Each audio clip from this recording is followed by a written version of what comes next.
warahmatullahi.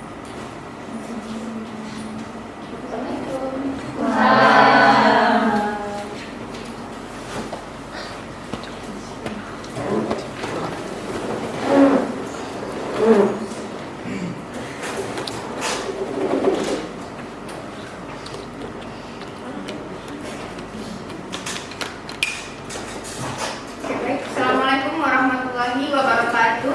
Waalaikumsalam warahmatullahi wabarakatuh. Oke, selamat pagi semuanya. Pagi dulu. Oke, baik, sebelum kita memulai pagi hari ini, saya ada pantun terlebih dahulu. Jadi nanti kalau saya pantun tolong dijawab catat ya. Bunga mawar berwarna merah.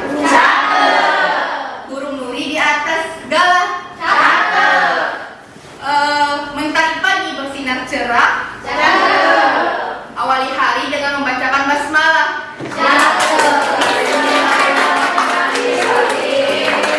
Oke, sebelum kita mulai perkuliahan kita pada hari ini, alangkah baiknya mari kita berdoa terlebih dahulu. Mari kita berdoa bersama-sama dengan kepercayaan masing-masing. Mari berdoa dimulai.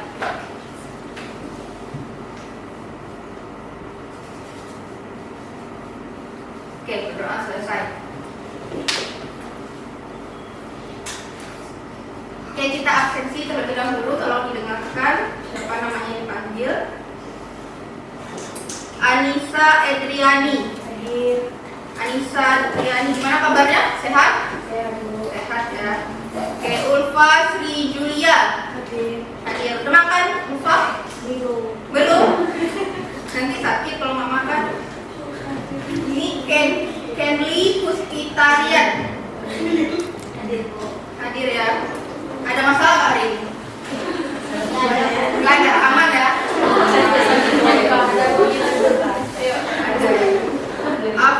Asparina. Asparina hadir. Sehat Asparina? Dela Triananda. Hadir. Orang tua gimana, sehat? Alhamdulillah. Yuyun Nur Utami. Yuyun ada masalah ini ya? Aman ya? Aman, mantap. Anissa di Oktarina. Anissa gimana, keuangan aman? Oke, kemudian Tanda Dinda Fakules Suara. Aduh, susah sekali ya nyebut namanya ini. Panggilannya siapa? Anza. Nafasa Aulia Maharani. Anak? Izin bimbingan? Bu, izin boleh sih? Ya boleh, silakan. Dea Ayu Halifah. Oke, Dea ada sarapan ya? Belum. Kenapa belum sarapan? Pina Salia. Pina gimana kabarnya Pina? Alhamdulillah. Sehat ya? Eva Miranda. Hadir. Bahagia kan ya ekor ayah hari ini? Rahmina Harahap. Harahap ini Medan ya? Iya. Oke, markanya Medan ya? Melina Reziana M. M ini apa M? Mama. Oh, Mama. Iya. Beneran? Bukan Muhammad.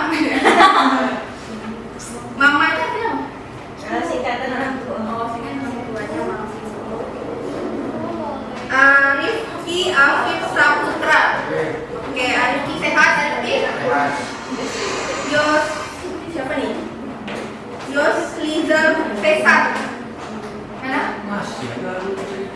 Nggak hadir ya? Oke. Kevin Putra. Kevin tadi ya, kita lihat. Oke, baik. Sudah semuanya absensi. Oke, mari kita mulai perkuliahan kita pada pagi hari ini. Sudah siap semuanya menerima materi hari ini? Sudah fokus? Belum? Harus fokus ya. Jadi tinggalkan semua masalah.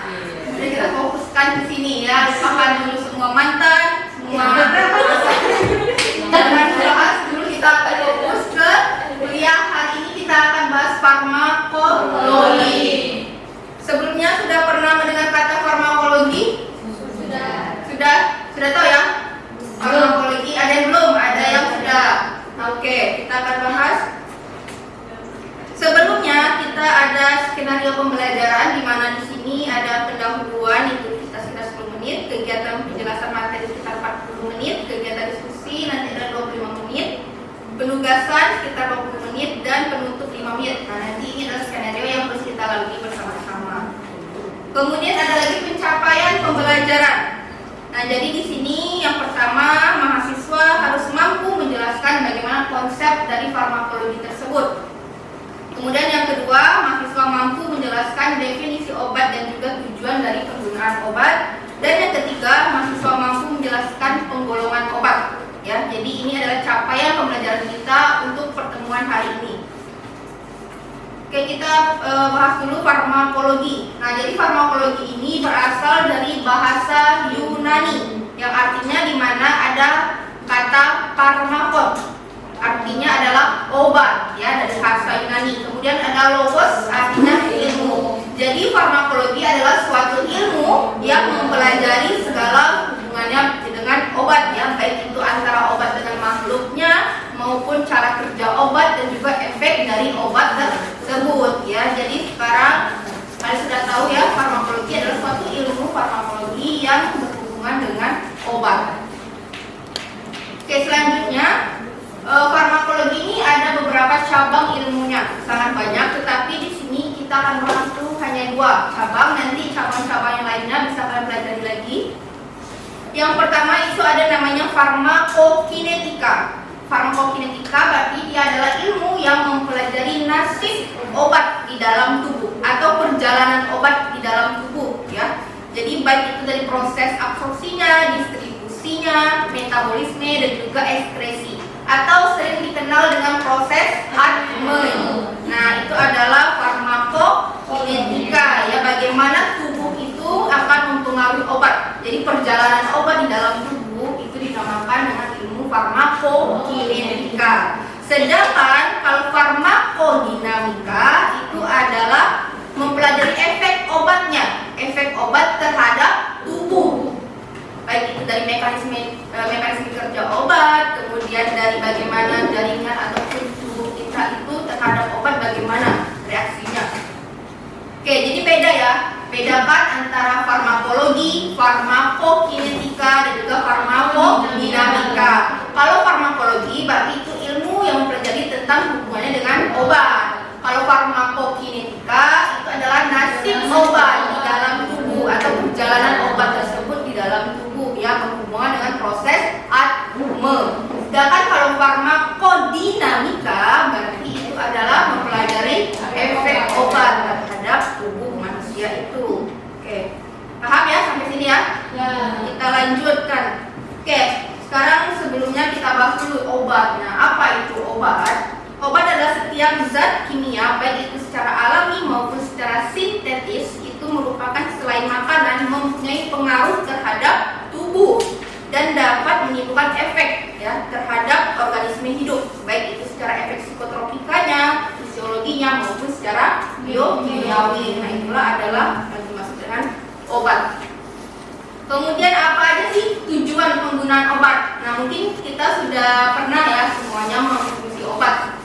Di sini ada beberapa tujuan pengobatan. Yang pertama itu sebagai pencegahan ataupun preventif namanya. Dimana di sini contohnya obat yang digunakan sebagai pencegahan, misalnya obat pil KB. Ya, tahu ya pil KB? Di mana pil KB adalah obat digunakan untuk pencegahan kehamilan. Ya. Kemudian yang kedua ada sebagai penetapan diagnosa. Artinya apa? Kalau misalnya seseorang mengalami penyakit, maka kita harus memberikan obat sesuai dengan diagnosanya, sesuai dengan penyakitnya apa. Ya, tidak bisa sembarangan memberikan obat kepada seseorang. Kemudian yang ketiga, tujuan pengobatan itu adalah sebagai untuk pengobatan atau pemulihan. Nah, misalnya di sini orang yang mengalami stroke. Setelah orang mengalami stroke itu harus ada juga obat pemulihannya untuk perkuat ataupun diberikan vitamin, ya. Kemudian yang keempat itu adalah obat untuk meningkatkan kesehatan. Itu contohnya multivitamin, ya, untuk meningkatkan sistem imun tubuh kita. Nah, jadi ada berapa tujuan pengobatan? Ada 4. Yang pertama apa? Pencegahan. Yang kedua? Penetapan diagnosa. Yang ketiga? Pengobatan.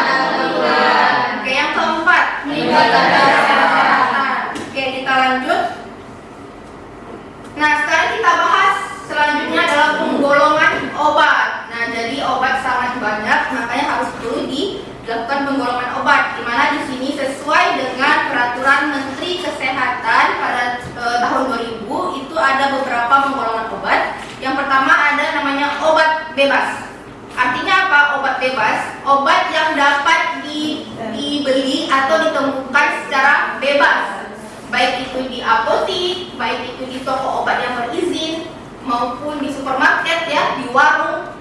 Ada juga kan orang jual obat di warung. Nah, itu obat bebas yang dijual di warung ataupun di apotik yang lainnya, bisa ditemukan di mana saja. Dimana kalau obat bebas ini dia memiliki logo yang berwarna hijau, bulatan berwarna hijau, kemudian di tepinya itu berwarna hitam. Mungkin kalian pernah sering ya ketemu sama logo seperti ini. Nah, itu artinya obat bebas. Contohnya kalau obat bebas misalnya antacid ataupun paracetamol ya, bisa ditemuin di mana saja. Kemudian yang kedua ada lagi golongan obat bebas terbatas. Nah, jadi ada kata terbatasnya. Artinya apa? Obat ini tidak bisa dijual sembarangan atau bebas seperti tadi, hanya bisa ditemukan di apotik ataupun toko obat yang berizin.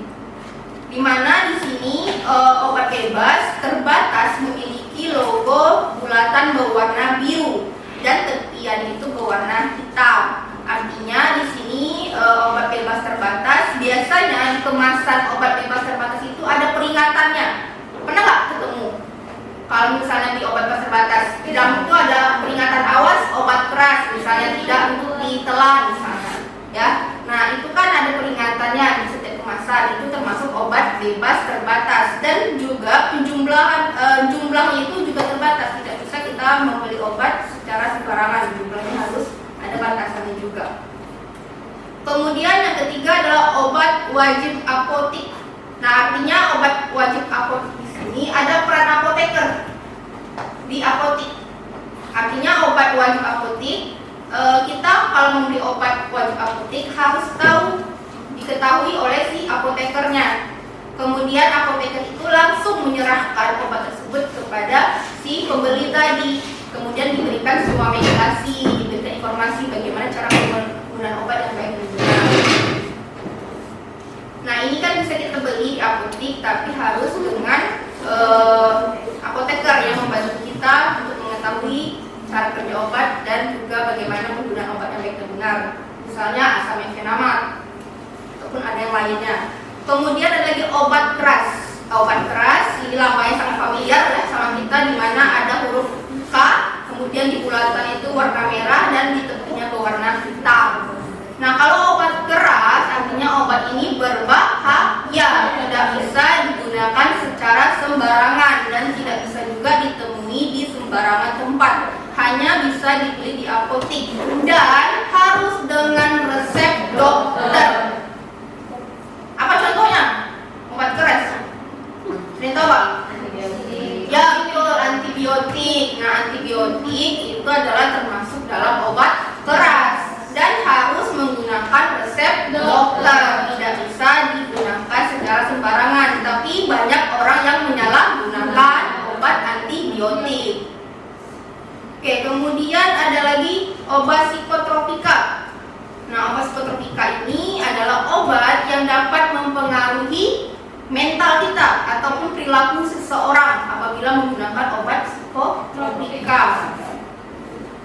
Nah, kemudian ada lagi obat narkotika. Obat narkotika berarti obat itu dia akan mempengaruhi penurunan kesadaran seseorang atau dia bisa menghilangkan nyeri ya, nyeri yang hebat. Beda sama psikotropika. Kalau obat psikotropika itu mempengaruhi mental ataupun perilaku kita. Sedangkan kalau narkotika itu penurunan kesadaran ataupun mempengaruhi dapat menghilangkan nyeri misalnya seperti itu. Oke, kemudian selanjutnya itu tadi ada beberapa golongan obat secara sintetis, kemudian secara tradisional. Jadi ada lagi penggolongan obat berdasarkan tradisional itu sesuai dengan SK Kepala Badan POM ya pada tanggal 17 Mei 2004. Ada 3 pembagian penggolongan obat tradisional Yang pertama itu adalah jamu. Ya, sudah tahu semuanya kalau jamu itu merupakan obat tradisional. Kemudian yang kedua adalah obat herbal terstandar. Dan yang ketiga adalah fitofarmaka. Nah, di samping ini adalah lambang-lambang yang bisa kalian temui pada kemasan jamu. Oke, jamu. Nah, jamu itu apa? Dimana jamu berarti ada campuran bahan atau beberapa ramuan yang berasal dari baik itu tanaman, hewan atau dari mineral ya. Jadi dicampur jadi satu, itu disebut dengan jamu. Dan jamu ini sudah digunakan secara turun-temurun atau sudah dilakukan penelitian secara empiris. Jadi secara empiris artinya secara turun-temurun dari nenek moyang kita dahulu sudah dilakukan penelitian. Nah, itu jamu dan bisa digunakan sebagai untuk pengobatan. Contohnya yang mungkin sudah pernah juga dikonsumsi pada waktu kecil ya, mungkinnya jamu. Jamu apa? Jamu kopi. Iya, jamu juga tolak jamu bima, galimu, tolak angin. Ada yang suka minum jamu di sini? Iya, yuk, suka minum jamu yuk. Iya, buat sendiri atau sama mbok jamu? Jamu. Iya, jamu ya, jangan cari. Ada yang suka jamu? Ada yang suka ya? Pokoknya kurang suka. Ya, ini jamu juga adalah salah satu obat ya secara empiris tadi ya. Oke, kemudian ada lagi golongan obat tradisional itu namanya obat herbal terstandar. Nah, jadi ini obat jamu yang naik kelas lah istilahnya ya. Dari jamu tadi kan hanya dilakukan penelitian secara empiris, kemudian naik kelas nih jadi obat herbal terstandar, di mana obat herbal terstandar ini adalah sediaan ataupun bahan obat yang berasal dari alam yang telah dibuktikan secara praklinik. Jadi keamanannya dan juga khasiatnya itu sudah dilakukan pengujian secara praklinik. Artinya apa kalau uji praklinik? Itu melakukan pakai hewan percobaan. Iya, jadi ada menggunakan hewan percobaan dan sudah bahan bakunya juga dilakukan standarisasi ya. Apa contoh hewan percobaan yang biasa digunakan untuk penelitian? Cicit, apa lagi? Kelinci, terus tikus. Ya, nah itu bisa dilakukan uji praklinik ya. Hewan-hewan itu dilakukan uji klinik itu untuk mendapatkan hasilnya nanti. Kemudian bisa dilakukan menjadi obat herbal terstandar. Ada yang takut sama mencit? Enggak? Enggak ada yang takut? Ada farmasi banget ini ya. Enggak ada yang takut mencit, enggak ada yang takut tikus. Enggak ada ya. Ya, kita juga akan ada praktikum farmakologi ya. Nanti akan menghadapi tikus dan juga mencit-mencit yang imut tentunya ya. Oke. Nah, contoh obat herbal terstandar yang sudah ada di pasaran itu adalah Imuno, Tensigan, Odia dan juga Irlasin ya, bisa digunakan untuk pengobatan. Kemudian yang terakhir tadi apa yang ketiga? Fitofarmaka. Ya, fitofarmaka ini juga sudah dilakukan penelitian lebih lanjut lagi, di mana bahan alamnya sudah dilakukan pembuktian, keamanannya juga sudah aman, khasiatnya juga sudah ada, dan dilakukan uji praklinik dan klinik. Jadi sudah melakukan uji klinik. Artinya kalau uji klinik adalah menggunakan manusia, sampelnya adalah manusia. Jadi yang pertama tadi kita uji praklinik melakukan dengan hewan, kemudian dilakukan uji lagi dengan menggunakan manusia sebagai sampelnya. Bahan baku dan produk menjadinya juga sudah terstandarisasi. Itu disebut dengan fitofarmaka. Contohnya ada maskin, delap dan juga diapet. Ya, ini sudah ada dan bisa dibeli di pasaran. Sudah dijual ya. Oke, sampai sini ada yang ditanyakan tentang penggolongan obat?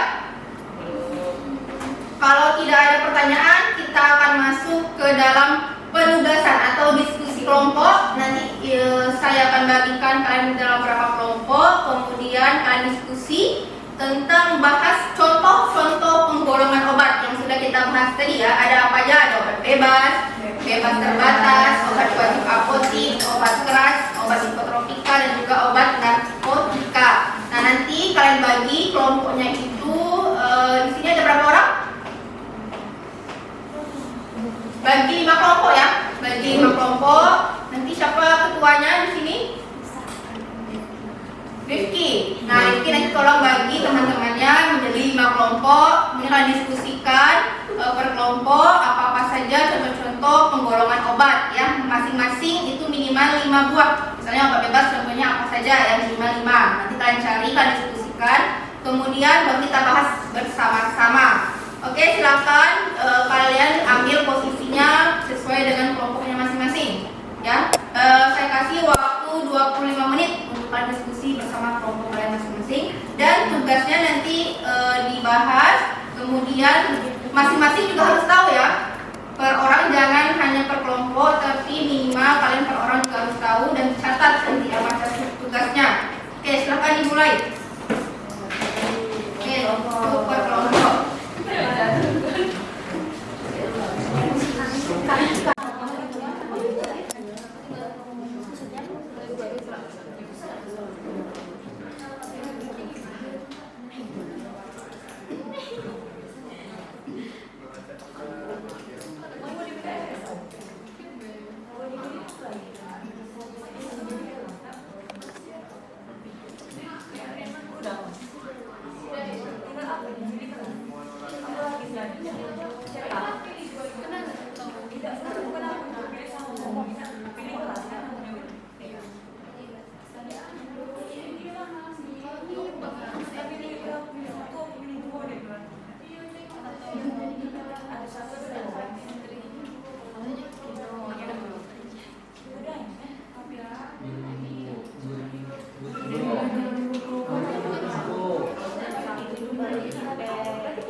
Kalau bisa apa jalankan selama 7 menit. Kamu tuh nggak mau Pribadi. Padahal dari kalau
Saya salah dulu.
Kamu tuh namanya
Mana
kalau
Kalau bisa apa jalankan selama hidup ini Kamu tuh namanya pribadi adalah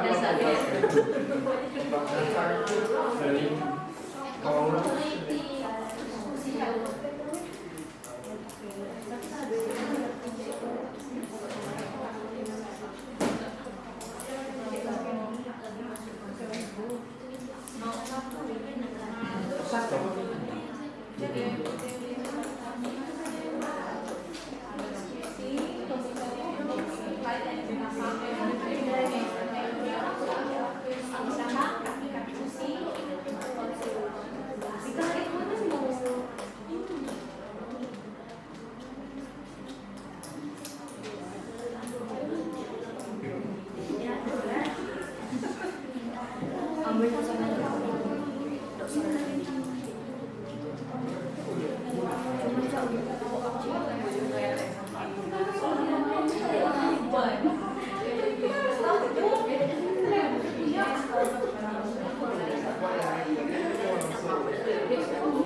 Oke, baiklah, bagaimana? Sudah selesai diskusinya? Ada kendala nggak? Tidak ya? Oke, baik, selanjutnya itu kita akan melakukan presentasi. Nanti perwakilan aja per kelompok ya, 1 orang silahkan maju ke depan untuk mempresentasikan hasil diskusinya. Oke, siapa yang mau maju? Oke, Vina, silahkan sampaikan hasil diskusinya. Semuanya. Ya. Baiklah, saya Tina Satya dari kelompok 1 ingin mempresentasikan hasil kerja kelompok. Yang pertama itu obat bebas, contohnya kami ambil paracetamol, vitamin C, vitamin B kompleks, vitamin E, BCIP, B kompleks, sama bio. Ada yang kedua itu bebas terbatas, contohnya itu ada stopol, Inza, terus tuh ada lagi Copacetin, Flutamol, Terax, dan Deklomid. Yang ketiga itu ada OWA atau obat wajib apotek. Kami ambil contoh adalah cetirizine, samepenama, infalgin, metroprednison, dan dexamine.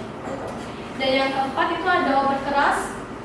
Kami ambil contoh amburinol, carbesatan, amlodipin, omeprazol, dan lansoprazol. Yang kelima itu ada psikotropika. Kami ambil contoh alprazolam, clobazam, diazepam, anasib, dan lalu dan luminal. Dan yang terakhir itu ada obat narkotika. Kami ambil contoh itu kodein, kodifol, opium, morfin, dan kokain. Saya rasa itu saja yang bisa saya jelaskan. Terima kasih. Wassalamualaikum. Oke, terima kasih Vina, luar biasa. Tepuk tangan untuk Vina. Oke, selanjutnya siapa lagi yang akan presentasi? Satu orang lagi, siapa? Dari kelompok mana? Ayo. Siapa yang mau presentasi? Atau mau ditunjuk saja? Tunjuk aja. Ayo, siapa yang mau maju? Satu orang lagi. Dari kelompok mana?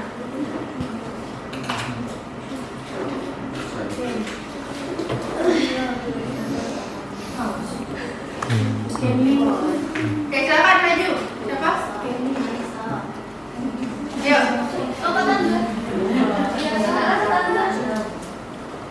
Silakan perwakilan ke kelompoknya maju.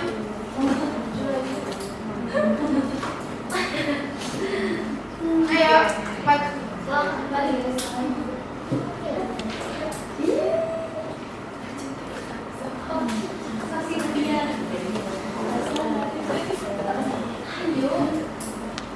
Ayo silakan.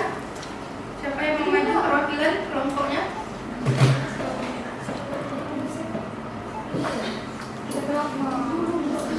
Tetap mau ditunjuk saja. Ada yang mau?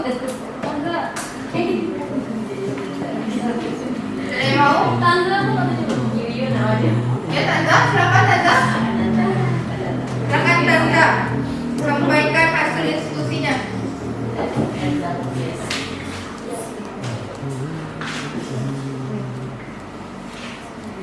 Assalamualaikum warahmatullahi wabarakatuh.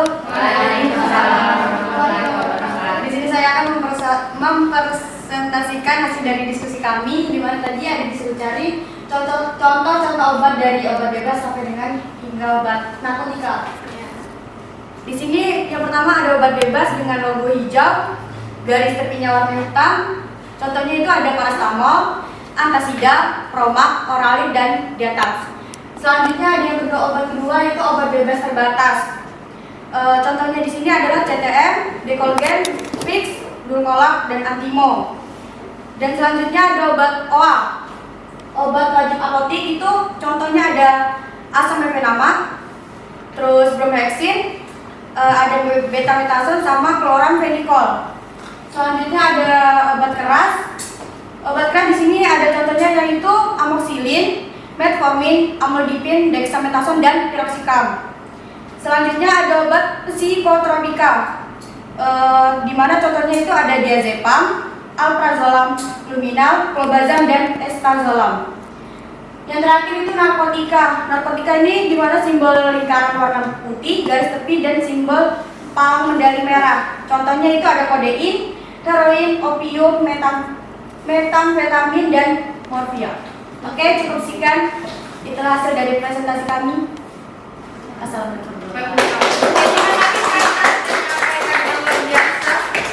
Oke, baik. Itulah tadi hasil diskusi kita pada hari ini.